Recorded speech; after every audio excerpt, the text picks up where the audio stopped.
Ramdhani classes में आप सभी का स्वागत है। और आज हम दिल्ली सल्तनत में खिलजी वंश को पढ़ाने जा रहे हैं। पिछले क्लास में हमने गुलाम वंश को पढ़ाए थे, जिसमें देखे कि गुलाम वंश की जो स्थापना हुआ था, गुलाम वंश की स्थापना 1206 ईस्वी में हुआ था।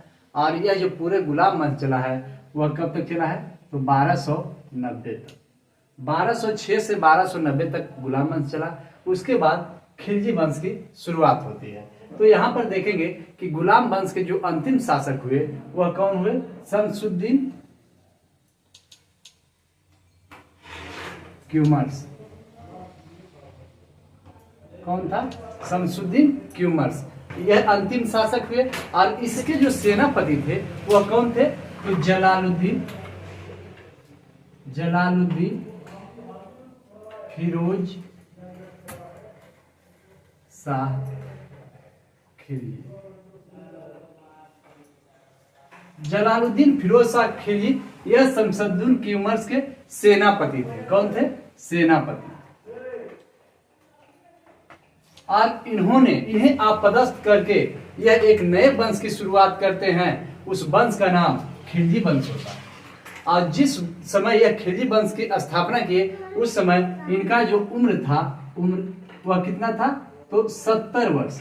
अब 70 वर्ष के एक बूढ़ा व्यक्ति एक शासक को आपदस्थ करके एक नए वंश की शुरुआत करता है और उस वंश का नाम खिलजी वंश होता है। अब यहाँ से हम लोग खिलजी वंश से जो इंपॉर्टेंट पॉइंट है वह सभी पॉइंट को देखेंगे। तो देखेंगे कि खिलजी वंश की जो स्थापना की है यह 1290 ईस्वी में की है। और उसके बाद देखेंगे कि इन्होंने बलवन के द्वारा जो लौह और रक्त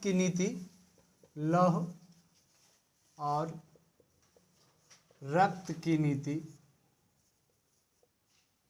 नीति था, उससे क्या किए? त्याग कर दिए और एक नई नीति का शुरुआत किए, उदार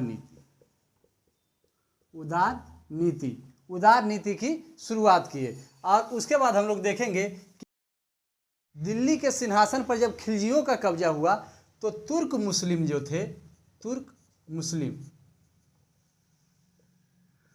मुस्लिम का प्रभाव घट गया। और उसके बाद हम लोग देखेंगे कि यहाँ पे गैर तुर्क मुस्लिम और हिंदुओं का प्रभाव बढ़ गया। और उसके बाद हम लोग देखेंगे भारत आने से पहले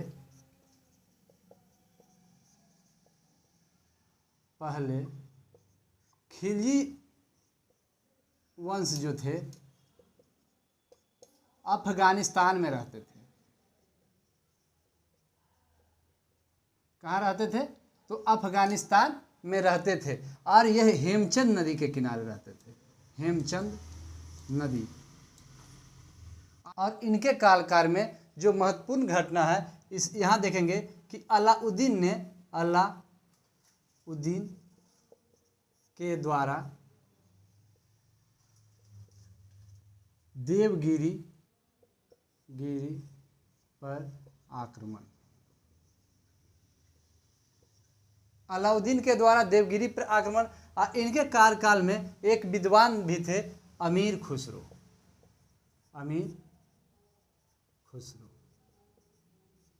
और उसके बाद देखेंगे कि इनकी जो हत्या किए, इनका हत्या कौन किए? तो इनका ही यह क्या थे? अलाउद्दीन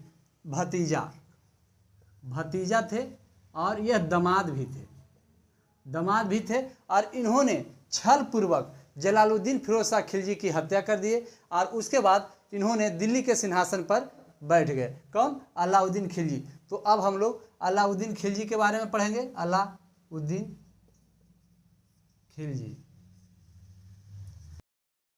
इन्होंने दिल्ली के सिंहासन पर 1296 ईस्वी को बैठा। तो अब हम लोग अलाउद्दीन के बारे में पढ़ेंगे। तो यहाँ से जो भी जलालुद्दीन फिरोज शाह खिलजी के बारे में इंपॉर्टेंट पॉइंट थे वह सभी पॉइंट को हम लोगों ने कवर किए। तो यहाँ से देखें कि गुलाम वंश की स्थापना 1206 ईस्वी में हुआ था और इसका जो स्थापना किए थे वह कौन किए थे? तो कुतुबुद्दीन ऐबक। और उसके बाद देखेंगे कि गुलाम वंश के जो अंतिम शासक हुए वह शमसुद्दीन क्यूमर्स हुए। और यह जो है 1290 ईस्वी को गुलाम वंश की समाप्ति हो गई। और उसके बाद देखेंगे इनका ही शमसुद्दीन क्यूमर्स का ही एक सेनापति था जिनका नाम जलालुद्दीन फिरोज शाह खिलजी था। इन्होंने शमसुद्दीन क्यूमर्स को अपदस्थ करके एक नए वंश की शुरुआत किए। इस वंश का नाम खिलजी वंश हुआ और यह वंश की स्थापना 1290 ईस्वी में हुआ। और उसके बाद हम लोग देखेंगे कि जिस समय यह खिलजी वंश की स्थापना कर रहे थे उस समय इनका जो उम्र था वह 70 वर्ष था। और जब 70 वर्ष के एक बूढ़ा व्यक्ति रहेगा तो उनके पास उदारता के ही भाव आएगा, उनको जो है लड़ाई झगड़ा का तो कम चेष्टा रहेगा। इसलिए इन्होंने लव और रक्त नीति जो बलवन के द्वारा शुरू किया गया था यह समाप्त कर दिए और उदार नीति का अनुसरण किए। और उसके बाद हम लोग देखें कि इनके कार्यकाल में जो तुर्क मुस्लिम थे उनका जो शासन पर प्रभाव था वह घट गया और जो गैर तुर्क मुस्लिम थे और हिंदुओं का प्रभाव यह दिल्ली सल्तनत पे बढ़ गया। और उसके बाद हम लोग देखेंगे भारत आने से पहले खिलजी वंश जो थे वह अफगानिस्तान में रहते थे और यह हेमचंद नदी के किनारे रहते थे और वहीं से इन्होंने भारत आए। और उसके बाद देखेंगे कि इनके शासनकाल में जो महत्वपूर्ण घटना है देवगिरी पर आक्रमण, उसका जो सेनापति था वह अलाउद्दीन था। और उसके बाद हम लोग देखें इनके दरबार में एक कवि भी थे, उनका नाम अमीर खुसरो था। और उसके बाद हम लोग देखेंगे इनकी जो हत्या हुआ वह कब हुआ? 1296 में। और कौन किया? तो इन्हीं का भतीजा और दामाद दोनों थे। कौन? अलाउद्दीन खिलजी। और इन्होंने इनको हत्या करके खिलजी वंश का अगला जो शासक बने वह अलाउद्दीन खिलजी ही बने। तो अब हम लोग अलाउद्दीन खिलजी की ओर चलते हैं। अब हम लोग देखेंगे कि जलालुद्दीन फिरोज शाह खिलजी की हत्या करके यही अलाउद्दीन खिलजी ने खिलजी वंश के अगला शासक बने। और उसके बाद हम लोग देखेंगे इन्होंने 22 अक्टूबर 1296 ईस्वी को दिल्ली के सिंहासन पर बैठे और इनका जो राज्याभिषेक हुआ, राज्याभिषेक बलवन के द्वारा जो एक लाल महल बनाया गया था। क्या? बलवन के लाल महल किसमें हुआ था? तो बलवन के लाल महल में। और उसके बाद हम लोग देखेंगे इनका जो बचपन का नाम था, बचपन का नाम वह अली तथा गुरशास्प था। क्या था? अली तथा गुरशास्प था। और उसके बाद हम लोग देखेंगे इन्होंने शासक बनने के बाद एक उपाधि भी धारण किए। उस उपाधि का नाम क्या हुआ? सिकंदर ए सानी। सिकंदर ए सानी। क्या था? सिकंदर ए सानी। और उसके बाद देखेंगे कि अलाउद्दीन खिलजी यह पहला शासक हुए जिन्होंने अस्थाई सेना रखी। अस्थाई सेना। और इन्होंने सेना को नगद वेतन भी देना शुरू किए। क्या दिए? नगद वेतन। अगर नगद वेतन मिलेगा तो सेना अस्थाई रूप से रहेगा कि नहीं? तो यहाँ से अब हम लोग देखेंगे उसके बाद, इसीलिए इनके कार्यकाल में विशाल सेना थी। विशाल सेना सबसे बड़ी सेना सल्तनत काल में इन्हीं के कार्यकाल में, अलाउद्दीन खिलजी के कार्यकाल में ही थी। और उसके बाद हम लोग देखेंगे कि इन्होंने सैनिकों का हुलिया लिखने की प्रथा शुरू किया। और उसके बाद देखेंगे इन्होंने घोड़ा दागने की प्रथा को शुरुआत की है। और उसके बाद हम लोग देखेंगे कि इन्होंने भू राजस्व पर टैक्स को बढ़ा दिए, यानी कि राजस्व को बढ़ा दिए और 1/2 भाग कर दिए कि जितना उपज होगा उसका 1/2 भाग शासक को देना है। और उसके बाद हम लोग देखेंगे कि इन्होंने खम्स किसे कहते थे? अगर कहीं इन्होंने आक्रमण किए तो वहाँ से जितना भी धन लूटते थे उसको खम्स बोलते थे। और इस खम्स में राजा का जो परसेंटेज था वह 4/5% था।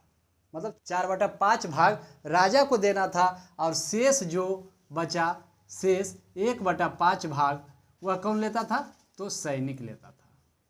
कौन लेता था? सैनिक। और उसके बाद हम लोग देखेंगे कि इन्होंने और नया टैक्स भी लगाया, नया कर। नया कर, वह नया कर कौन है? तो एक है चरई, चरई कर, और एक है घरई कर, घरई कर। ये दो तरह के कर था। चरई कर मतलब अगर जानवर उनवर जो चरता था उस पर जो टैक्स लगता था वह चरई कर हुआ। और उसके बाद घरई कर ये जो है मकान पर लगाया जाता था। तो यहाँ से जो भी इम्पोर्टेंट पॉइंट थे वह सभी को हम लोगों ने कवर किए। तो यहाँ से देखें, जलालुद्दीन फिरोज शाह खिलजी की हत्या करके अलाउद्दीन खिलजी यह दिल्ली सल्तनत का अगला शासक बने। और उसके बाद देखेंगे कि इन्होंने अपना राज्याभिषेक 22 अक्टूबर 1296 ईस्वी को बलवन के लाल महल में किए। और उसके बाद हम लोग देखें इनका जो बचपन का नाम है वह अली या गुल सास्प है। और उसके बाद हम लोग देखें इन्होंने दिल्ली के सिंहासन पर बैठे तो इन्होंने एक उपाधि भी धारण की, वह सिकंदर-ए-सानी की उपाधि धारण की। और उसके बाद हम लोग देखें कि इन्होंने दिल्ली सल्तनत में अस्थाई सेना का नींव डाले। यह पहला शासक हुए जिन्होंने अस्थाई सेना का नींव डाले, सैनिकों को नगद वेतन देना शुरू किए। और उसके बाद हम लोग देखेंगे कि दिल्ली सल्तनत में यह पहला शासक हुए जिनके पास बहुत बड़ा विशाल सेना हुआ है। और उसके बाद हम लोग देखें इन्होंने कुछ प्रथाएं भी शुरू किए। इन्होंने सैनिकों के हुलिया लिखने की प्रथा शुरू की। और उसके बाद देखें इन्होंने घोड़ा दागने की प्रथा शुरू किए। और इन्होंने भू राजस्व पर जो टैक्स लगता था उसे बढ़ा दिए और 1/2 भाग कर दिए। और उसके बाद हम लोग देखेंगे कि इन्होंने खम्स यानी कि कहीं भी आक्रमण करते थे तो जो धन लूटा जाता था उसमें शासक का हिस्सा बढ़ा करके 4/5 भाग कर दिए और उसमें सैनिक को 1/5 भाग मिलने लगा। और उसके बाद हम लोग देखें इन्होंने नया कर भी लगाए जो कि चरई कर और घरई कर कहलाया। चरई कर यानी कि जानवर जो चराया उराया जाता है उसे वही चरई कर हुआ। और उसके बाद घरई कर यानी कि मकान पर जो टैक्स लगता था वह घरई कर हुआ। अब हम लोग आगे की ओर चलते हैं। अब हम लोग देखेंगे कि अलाउद्दीन खिलजी ने व्यापारियों के लिए एक अलग विभाग बनाया, उसका नाम सहना-ए-मंडी, सहना-ए-मंडी,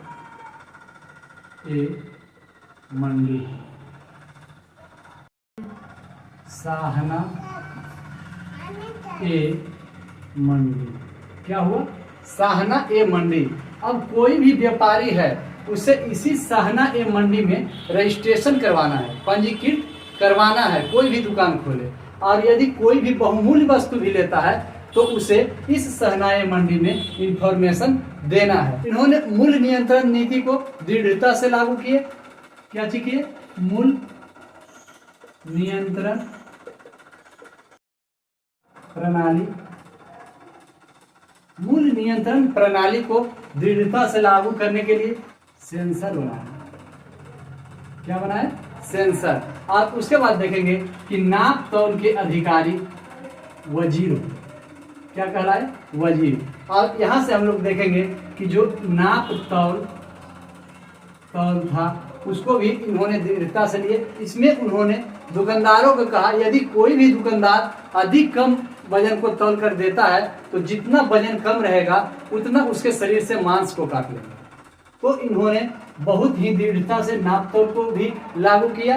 और उसके बाद हम लोग देखेंगे इनकी आकांक्षाएं कैसी थी? तो साम्राज्यवादी। कैसी थी? साम्राज्यवादी। इन्होंने गुजरात,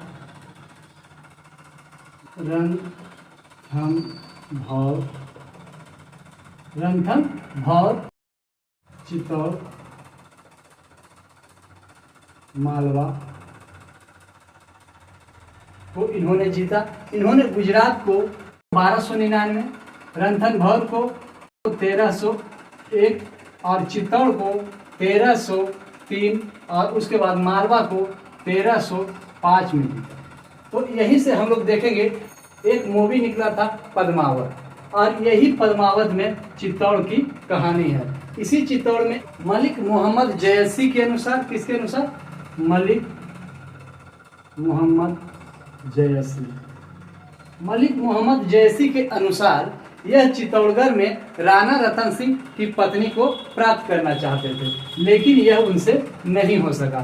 उसके बाद हम लोग देखेंगे सुल्तान बनने के बाद, सुल्तान बनने के बाद पहला आक्रमण, सुल्तान बनने के बाद जो पहला आक्रमण किए वह गुजरात पर। कहाँ किए? गुजरात। और यहाँ का शासक कौन था? तो रायकर। रायकर कौन था? रायकर। और उसके बाद हम लोग देखेंगे कि यही गुजरात अभियान से नुसरत खां के द्वारा, कौन? नुसरत खां के द्वारा मलिक काफूर को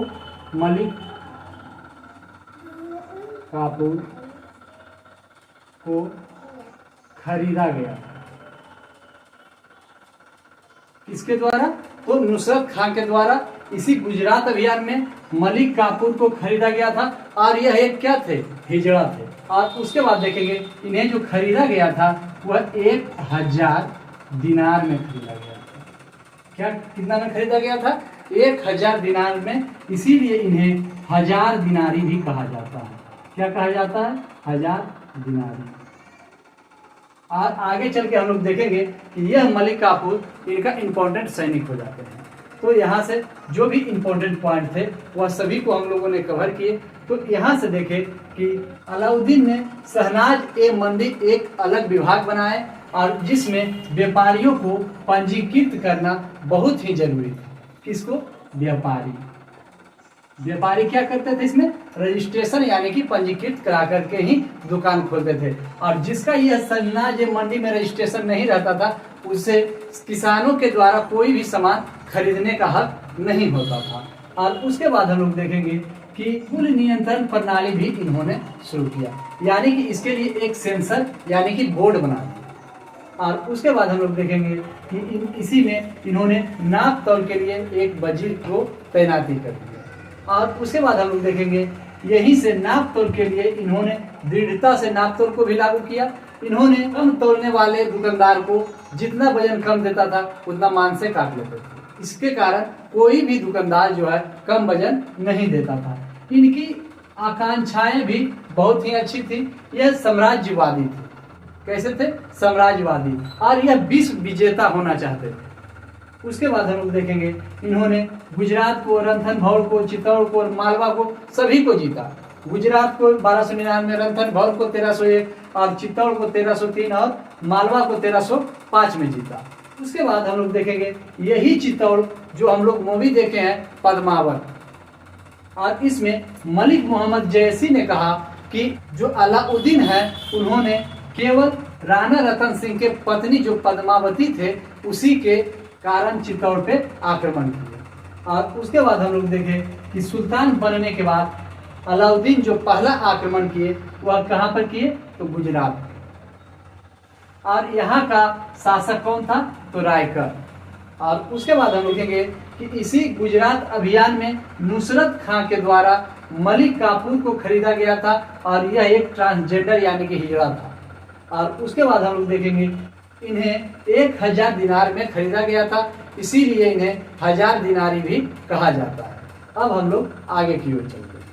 अब हम लोग यहाँ से देखेंगे कि दक्षिण भारत का अभियान, दक्षिण भारत का अभियान, इसमें देखेंगे कि सबसे बड़ी भूमिका मलिक काफूर की। मलिक काफूर कौन? मलिक काफूर निभाया। इनका जो पहला अभियान हुआ, पहला अभियान वह 1307 में। कब हुआ? 1307 ईस्वी में। और यह देवगिरी पर, देवगिरी। और यहाँ का जो शासक था वह रामचंद्र देव। और यह रामचंद्र देव को इन्होंने बुरी तरह से पराजित किए। उनके बाद तेलंगाना पर इन्होंने आक्रमण किया। तेलंगाना, तेलंगाना को वारंगल भी बोला जाता है। क्या बोला जाता था? वारंगल। और इस पे जब उन्होंने आक्रमण किए तो यहाँ का जो शासक थे वह आत्मसमर्पण कर दिए और यहीं से उनको, किनको, मलिक काफूर को एक कोहिनूर हीरा, कौन सा हीरा मिला? कोहिनूर हीरा। और यह कोहिनूर हीरा विश्व विख्यात हो गया।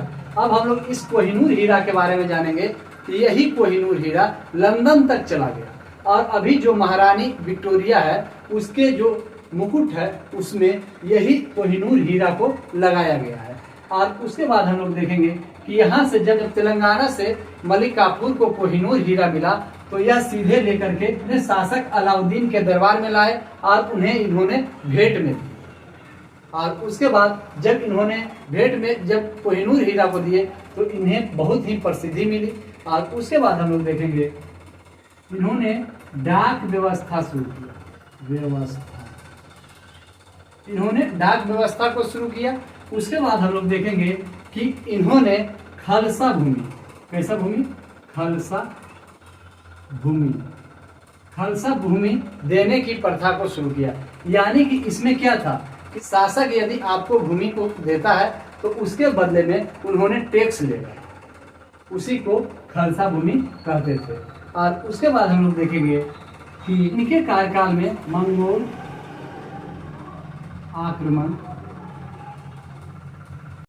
मंगोल आक्रमण कुल 6 बार हुए। कितने बार? 6 बार। और उसके बाद हम लोग देखेंगे कि इनकी जो अलाउद्दीन की आर्थिक नीति की जानकारी किससे मिलती है? तारीखे फिरोजशाही। क्या? तारीखे फिरोजशाही। और इसकी रचना किसने की है? तो जियाउद्दीन बर्नी। किसने की है? जियाउद्दीन बर्नी। और उसके बाद हम लोग देखेंगे अलाई दरवाजा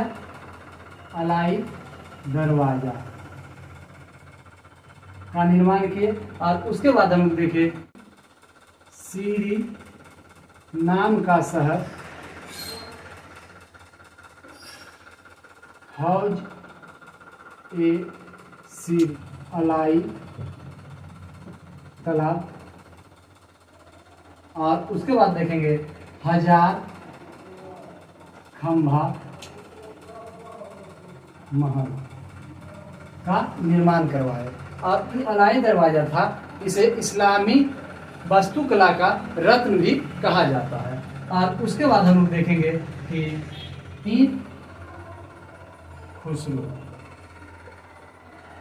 अमीर खुसरो यह अलाउद्दीन के दरबार में भी रहे हैं और इन्होंने बलवन से लेकर मोहम्मद बिन तुगलक तक के दरबार में अमीर खुसरो रहे हैं। और उसके बाद देखेंगे कि अमीर खुसरो का जो गुरु वह निजामुद्दीन औलिया। कौन था? निजामुद्दीन औलिया। और देखेंगे इनके बचपन का नाम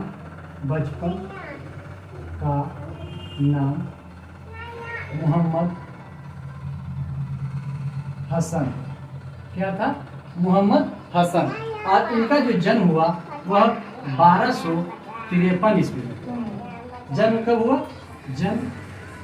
वो 1253 ईस्वी में हुआ और यह यूपी में हुआ, बदायूं। कहाँ? बदायूं यूपी में हुआ है। और उसके बाद हम लोग देखेंगे सितार और तबला के आविष्कारक माने जाते हैं। और उसके बाद हम लोग देखेंगे कि इस अलाउद्दीन खिलजी का जो मृत्यु हुआ वह 5 जनवरी 1316 ईस्वी में हुआ। मृत्यु कब हुआ? 5 जनवरी 1316 ईस्वी को हुआ। उसके बाद अब हम लोग देखेंगे कि अलाउद्दीन खिलजी के बाद जो शासक बने वह कौन बने? तो कुतुबुद्दीन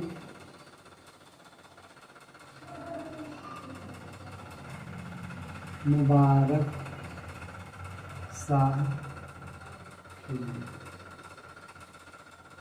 और यह जो है दिल्ली का सुल्तान जो बने हैं वह कब बने, तो 1316 में। कब बने, 1316 में। तो यहाँ से जो भी इम्पोर्टेंट पॉइंट थे वह सभी पॉइंट को हम लोगों ने कवर किए। तो यहाँ से देखें कि अलाउद्दीन का जो दक्षिणी अभियान हुआ वह मलिक काफूर के नेतृत्व में किया गया।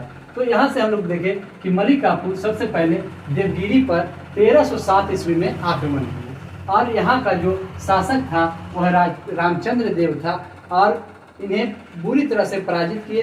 उसके बाद इन्होंने तेलंगाना पे आक्रमण किए, इसे वरांगल भी बोला जाता था। और यहाँ का जो शासक था उन्होंने आत्मसमर्पण कर दिया मलिक काफूर के आगे और यहीं से इनको कोहिनूर हीरा की प्राप्ति हुई। और यह कोहिनूर हीरा ला करके अलाउद्दीन खिलजी को भेंट में दिए और उसके बाद अलाउद्दीन ने इन्हें बहुत ही शाबाशी दी। और उसके बाद हम लोग देखें कि अलाउद्दीन ने डाक व्यवस्था शुरू की। उसके बाद खालसा भूमि को देने के प्रथा शुरू किए।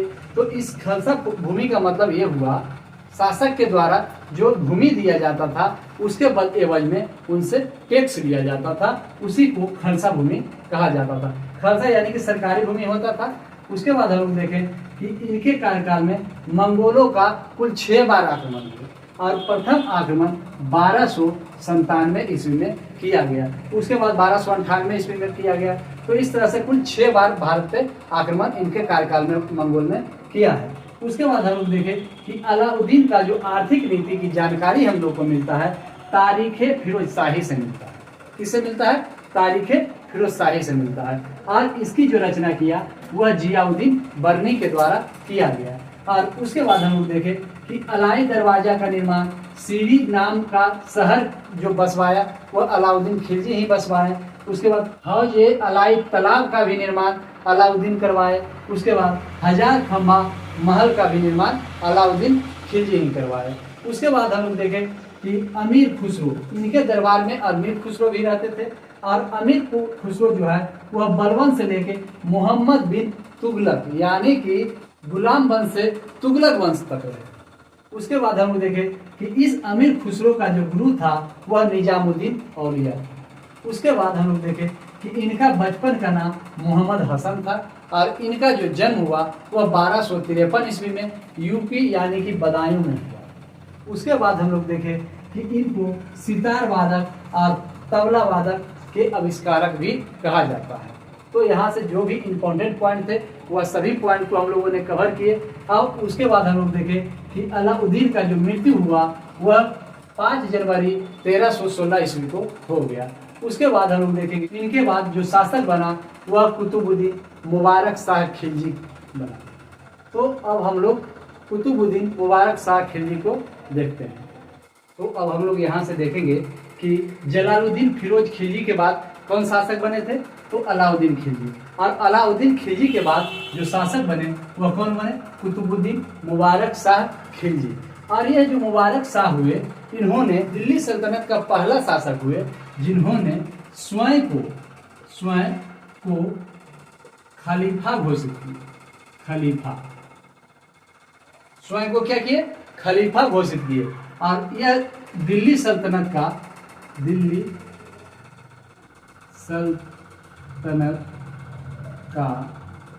पहला शासक हुए। दिल्ली सल्तनत का पहला शासक हुए जिन्होंने खलीफा का पद को धारण किए। और उसके बाद देखेंगे कि कुतुबुद्दीन मुबारक शाह जो थे इन्हें नग्न स्त्री एवं पुरुष का संगत जो था इनको पसंद था। और कभी कभी ऐसा माना जाता है कि इन्होंने राज दरबार में स्त्रियों का वस्त्र को धारण करके आ जाते थे। स्त्री का वस्त्र धारण करके आते थे। और उसके बाद हम लोग देखेंगे इनका एक वजीर था। क्या था, वजीर, जिसका नाम था खुसरो खां। क्या था, खुसरो खां। और इन्होंने 1320 में इनकी हत्या करके स्वयं को शासक घोषित कर दिया। किसने? खुसरो खान ने। तो अब हम लोग यहाँ से देखेंगे कि अगला जो शासक होंगे, खुसरो खान का पूरा नाम नसीरुद्दीन खुसर शाह। और यह जो है प्रथम भारतीय मुसलमान है, प्रथम भारतीय मुसलमान जो कि दिल्ली सल्तनत के गद्दी पर बैठे। और उसके बाद देखेंगे इन्होंने एक उपाधि भी धारण किए, पैगंबर के सेनापति। क्या चीज का उपाधि धारण किए? तो पैगंबर के सेनापति का ये क्या है? उपाधि। तो यहाँ से जो भी इंपॉर्टेंट पॉइंट थे वह सभी पॉइंट को हम लोगों ने कवर किए। तो यहाँ से देखें कि अलाउद्दीन खिलजी के बाद जो शासक बने वह कुतुबुद्दीन वारक शाह खिलजी बने। और उसके बाद देखें इन्होंने स्वयं को खलीफा घोषित किया और खलीफा का पद धारण करने वाला दिल्ली सल्तनत का यह पहला शासक है। उसके बाद हम लोग देखेंगे कि इन्होंने राज दरबार में इनको जो है वह नग्न स्त्री एवं पुरुष का संगत पसंद था। और कभी कभी कहा जाता है कि यह जो राज दरबार में आते थे तो स्त्रियों का वस्त्र को धारण कर लेते थे। तो उसके बाद हम लोग देखेंगे कि इनका एक वजीर था जिनका नाम खुसरो खां था। इनकी हत्या 1320 ईस्वी में कर दिए और अगला शासक नसीरुद्दीन खुसरो शाह के नाम से इन्होंने दिल्ली के सिंहासन पर बैठे। और उसके बाद देखें यह प्रथम भारतीय मुसलमान जो कि दिल्ली सल्तनत के गद्दी पर बैठे और इन्होंने एक उपाधि को भी धारण किए, उस उपाधि का नाम पैगंबर के सेनापति। इस तरह से हम लोग देखें कि खिलजी वंश के जो संस्थापक हुए वह जलालुद्दीन फिरोज शाह खिलजी और जो अंतिम शासक जो खिलजी वंश के हुए वह कौन हुए? नसरुद्दीन खुसरो शाह हुए। ऐसे खुसरो खां भी कहते हैं। तो यहाँ से जो भी इम्पोर्टेंट पॉइंट थे वह सभी पॉइंट को हम लोगों ने कवर किए। खिलजी वंश का जो कार्यकाल हुआ वह 1290 से 1320 ईस्वी तक। अब हम लोग अगले क्लास में तुगलक वंश को देखेंगे। तो यहाँ से जो भी इम्पोर्टेंट पॉइंट थे एग्जाम के व्यू से वह सभी को हम लोगों ने कवर किए। तो यदि वीडियो अच्छा लगता है तो लाइक जरूर करें और अपने दोस्तों के पास शेयर करें। और अगर इस चैनल पे पहली बार हैं तो इस चैनल को सब्सक्राइब जरूर करें।